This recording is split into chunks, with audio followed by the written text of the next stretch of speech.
Mu kusookera ddala gavumenti ya kuno yasookera ku kukubiriza bannayuganda okwettanira ekirime ky'emmwanyi era bw'etyo nekola kyonna ekisoboka okulaba ng'ekirime kino kinnyikira mu bitundu by'eggwanga ebisinga. W'olabira bino ekirime ky'emmwanyi kyettaniddwa abantu bangi okwetoloola eggwanga lyonna nga kati gavumenti eri mu kaweefube wa kunoonya katale ka mmwanyi kuno n'ebweru w'eggwanga. Kino era kyawaliriza n'omukulembeze eggwanga okuwera okufulumya emmwanyi ebweru w'eggwanga nga tezigattiddwako mutindo anti kifiiriza eggwanga ensimbi.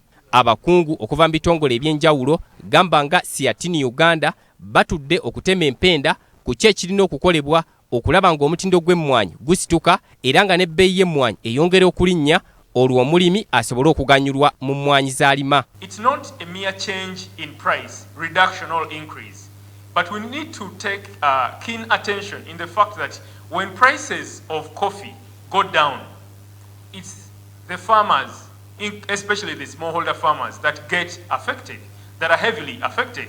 Werutuukidde olwaleero ng'abalimi bakaaba olw'ebbeeyi y'emmwanyi okubanga egudde ng'enezza erinnya bwekka buli kiseera. Omukungu okuva mu kitongole ki Siatini Uganda Herbert Kafeero alaze ku biki ebirina okukolebwa okulaba ng'ebbeeyi y'emmwanyi eddayo waggulu omulimi asobole okuganyulwa mu mmwanyi z'alima. Is the issue of value addition. At the National Coffee Research Institute and Nakori in Mukono, there are some initiatives that they started on. They make some lotions from coffee, they make some scrubs, among other products. However, it's at a smaller scale. Alfred Dani Okwiru omukungu okuva mu ministule ey'ebyobulimi obulunzi n'obuvubi agamba nti Uganda esobolera ddala okuvvuunuka ekizibu kino singa okugatta omutindo ku mmwanyi mu Uganda kwettanirwa. Ono era agamba nti gavumenti egezaako kyonna ky'esobola okukwasizaako bannayuganda okugatta omutindo ku mmwanyi era asabye abalimi okuba abagumiikiriza. Supporting the local coffee businesses, of course, primary processing. You have heard about the Solegu coffee plant.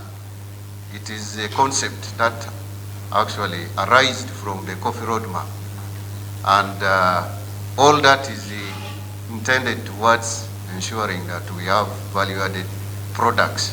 Alfred agamba nti Uganda mu kaseera kano eri mu nteekateeka okulaba ng'eyongera okugaziya akatale k'emmwanyi kuno ssaako ne mu mawanga gamba nga China, Japan n'amalala olw'obungi bw'abantu mu mawanga ago. Kisobozesa abalimi ba kuno okufuna akatale mu mawanga g'ebweru olwo baganyulwe mu mmwanyi zaabwe. Titus Jemba, BBS Terefayina, Ageesigika.